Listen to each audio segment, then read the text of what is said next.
Itu semua sebelumnya yang memperkenalkan diri, nama saya Kipranta Soid dari program studi sarjana informatika dengan NIM 1124028. Dan pada kesempatan kali ini saya ingin menjelaskan praktikum pada mata kuliah algoritma dan struktur data, yaitu mengenai topik dari basic dan advanced sort.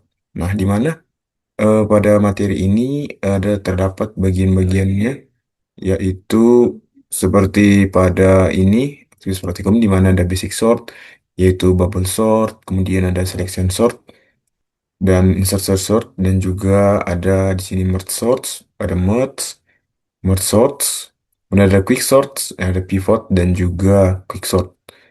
Nah, di sini definisi dari sort itu ya, atau bisa kita bilang sebagai sorting ya, ini adalah pengurutan yang dimana eh, pengurutan ini proses menyusun sekumpulan data ke dalam urutan tertentu, yaitu dari nilai terkecil ke terbesar atau ascending maupun nilai terbesar ke nilai terkecil, terkecil atau descending. Nah, pengurutan ini sangat penting karena data yang terorganisir jauh lebih cepat untuk dicari dan diolah. Jadi tadi bagiannya yang yang sebutkan tadi, yaitu ada bubble sort, selection sort, insertion sort, kemudian ada lagi yang namanya merge sort, quick sort, dan juga ada juga self sort. Masing-masing itu memiliki kompleksitas waktu masing-masing ya. Jadi untuk mungkin saya eh, definisikan untuk singkatnya, yaitu bubble sort, yaitu untuk algoritma paling sederhananya di mana eh, cara kerjanya untuk dengan membandingkan dua elemen yang bersebelahan dengan menukarnya jika urutannya salah ya. Kemudian ada selection sort, ada itu bekerja dengan cara mencari elemen terkecil ya dari seluruh data yang belum terurut. Ada juga insertion sort. Ini cara kerjanya mirip dengan bagaimana orang mengurutkan kartu di tangan ya. Jadi satu persatu elemen diambil dan disisipkan ke posisi yang tepat ya di bagian data yang sudah terurut. Dan juga merge sort ya untuk dibagi data menjadi dua bagian secara terus-menerus hingga nanti elemen tunggal kemudian digabungkan kembali atau di merge dalam keadaan yang sudah terurut. Nah, yang terakhir yaitu ada quick sort ya. Quick sort ini itu algoritma ya menggunakan strategi dari di divide dan conquer. Nah, ini bedanya dengan quick sort. eh Bedanya tadi dengan merge sort ini, itu dia memilih elemen sebagai pivot ya. Sini ada pivot. Nah, kemudian elemen lain kemudian dipindahkan sehingga elemen yang lebih kecil dari pivot berada di sebelah kiri dan yang lebih besar berada di sebelah kanan. Nah, mungkin itu untuk review singkat untuk bagian-bagian dari basic and advanced sort. Nah, kemudian kita lanjut aja ke bagian praktikum, bagian intinya. Nah, di sini kita akan membahas dua materi, dua case tentang praktikum. Yang pertama itu bubble sort linked list, di mana kita disuruh untuk memanfaatkan kode program linked list dalam praktikum 3. Kemudian ada double sorting ya. Nah, untuk implementasinya mungkin kita bisa beralih ke bagian ini. Nah, ini untuk latihan mungkin kita eh, jelaskan ya. Kita berlangsung ke bagian app-nya. Nah, untuk bagian app-nya. App ini ya kita tahu sendiri ini apps adalah sebagai eh, struktur ya program yang ke header sebagai utama, di mana di sini ada nanti kita gunakan untuk menginput data mahasiswa seperti misalnya nanti NIM, nama, skor ya, mengurutkan data juga. Nah, di sini ada public class app ya, nama metodenya. Nah, di sini ada eh, kelas utamanya app ya, kemudian metode main. Nah, ini adalah titik awal eksekusi program, di mana ada public static void main, ya, string arguments, ya. Ada juga di sini. Nah, ini eh, integer student, ya. Kemudian ada di sini untuk for. Nah, ini input data mahasiswanya, di mana ada looping untuk mengisi array students. Nah, setiap mahasiswa itu menginput NIM ya, NIM, nama dan skor. Nah, dibuatlah objek dengan new student, name, nama, dan skor. Ya, ini.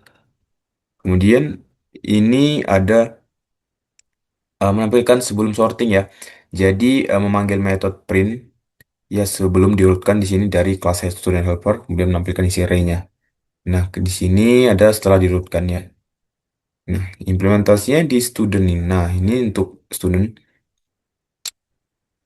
Di bagian ini ya, ini merepresentasikan dari entitas mahasiswa dengan tiga atribut utama tadi yang saya sebutkan. Yang pertama yaitu NIM, nama, dan skor atau nilai.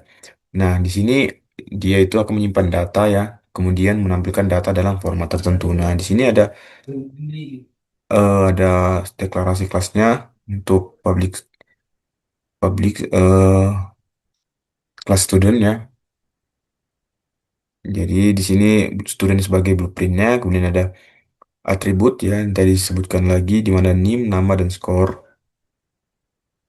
Dan di sini NIM itu menggunakan tipe string ya, dan fungsinya itu sebagai ID mahasiswanya.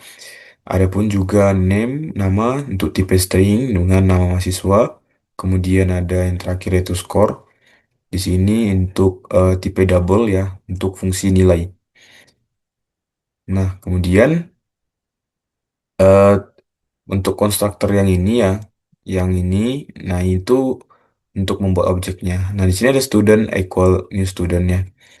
Misalnya kita satu dua kita buat nanti 11S24028 dengan nama Kipran dan nilainya kita masukkan nanti untuk skornya. Kemudian ada di sini juga nanti untuk metode toString ya, mengubah objek menjadi string. Jadi di sini string to string ya.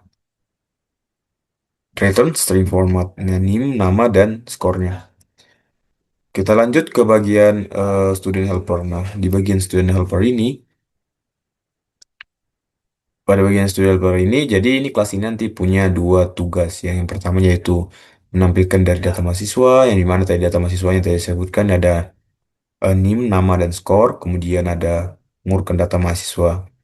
Nah, di sini ada metode yaitu public static void print student. Nah, ini loop dari semua isi array di mana dia akan memanggil otomatis dari toString. Jadi output ditentukan oleh student toString. Jadi eh, code akan lebih simple dan jika sudah benar. Ada juga metode sort yang ini yang penting ya untuk metode sortnya. Nah, di bagian ini yang menggunakan algoritma dari bubble sort di mana dia membandingkan elemen bersebelahan lalu menukarnya. Jika tidak sesuai ya, maka dia akan mengulang sampai sorted.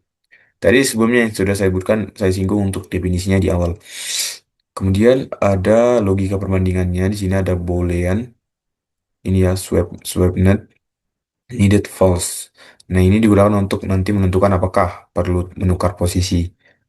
Nah, prioritasnya di sini misalnya berdasarkan skor ya.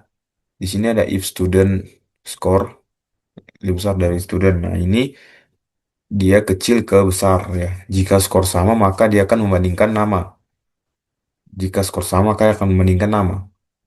Nah, jadi alfabet ya, jika huruf pertamanya itu A sampai Z ya. Misalnya K sama Z, maka otomatis yang dipakai adalah K. Jika nilainya itu sama. Nah, kemudian ada juga jika nama sama, maka kita bandingkan NIM. Ya, jika nama sama, maka kita bandingkan NIM. Jadi, misalnya kita akan menurunkan berdasarkan NIM. Misalnya nanti kita masukkan NIM 1124.028 dan kita bandingkan dengan NIM 1124.029. Maka yang awal itu akan menggunakan yang 28 ya. Jika tadi yang memenuhi yaitu nama sama, skor sama, dan juga nilai sama. Kemudian di sini ada eh, proses web ya untuk student time ya. Yang di bagian student time ini, jadi dia akan menukar posisi dua objek. Jadi di sini ada time kompleksitasnya di mana nol, maaf dari O n kuadrat ya karena nested loop. Ada juga di sini dari apa namanya? code-nya, ya, implementasinya untuk dari student data mahasiswa. Jadi, semisal nanti kita coba di sini untuk mencoba merun. Nah, di sini kita diinstruksikan untuk memasukkan jumlah array atau jumlah data yang kita masukkan. Misalnya kita memasukkan dua data aja. Kemudian tadi sesuai dengan app ini, kita memasukkan yaitu awalnya yaitu NIM. Nah, NIM di sini coba kita masukkan saya NIM saya 24028 dengan nama Kifran Utasoid. Nah, di sini skor kita buat misalnya 90. Kemudian untuk mahasiswa kedua kita buat misalnya 11S24010. Nah, kita buat namanya Dimas Sidaputra. Nilainya misalnya 95. Nah, di sini akan muncul sebelum diurutkan di mana NIM saya, nama dan 90. Nah, kemudian Dimas juga putar 95 karena secara kita lihat di sini terkecil adalah saya karena dilihat dari nilai di sini nilai saya lebih kecil dari nilai si Dimas, di mana 90 sama 95. Ini sebelum diurutkan. Nah, setelah diurutkan sama karena nilai di sini lebih kecil. Gimana kalau kita buat tadi case-nya eh misalnya kita buat salah satu S24028, kemudian kita masukkan misalnya 90 juga. Nah, 90 kita masukkan mahasiswa kedua yaitu di Dimas 24010. Ada juga Dimas. Dimas tidak putar dan 90. Nah, sebagai berikut ya. Jadi yang sebelum diurutkan sebagai berikut. Nah, setelah diurutkan maka otomatis si Dimas bakal yang muncul di awal karena dari segi NIM dia lebih kecil ya. Maksudnya lebih awal untuk NIM dan kemudian nilainya sama. Otomatis dia akan lebih muncul lebih awal di bagian atas. Kira-kira seperti itu untuk algoritmanya dari bubble sort ini. Implementasinya untuk student. Begitu ya. Mungkin itu ya untuk penjelasan singkat dari materi basic and advanced sort. Nah, di mana tadi ada jenis-jenisnya, ada bubble sort, selection sort, insertion sort, merge sorts, quick sorts, dan juga cell sorts. Ya, mana tadi untuk penjelasan pada code yang kita pakai adalah bagian eh, apa namanya bubble sort. Bubble sort itu tadi itu yang lebih simpel di mana cara kerjanya itu membandingkan dua elemen yang bersebelahan dan menukarnya jika urutannya salah maka eh, proses akan itu diulang terus menerus hingga seluruh data itu berurut ya. Disebut sini bubble ya karena nilai yang besar perlahan-lahan akan mengapung ke posisi paling akhir. Jadi urutannya itu dari yang kecil ke yang terbesar sampai benar-benar menemukan seluruh data itu terurut.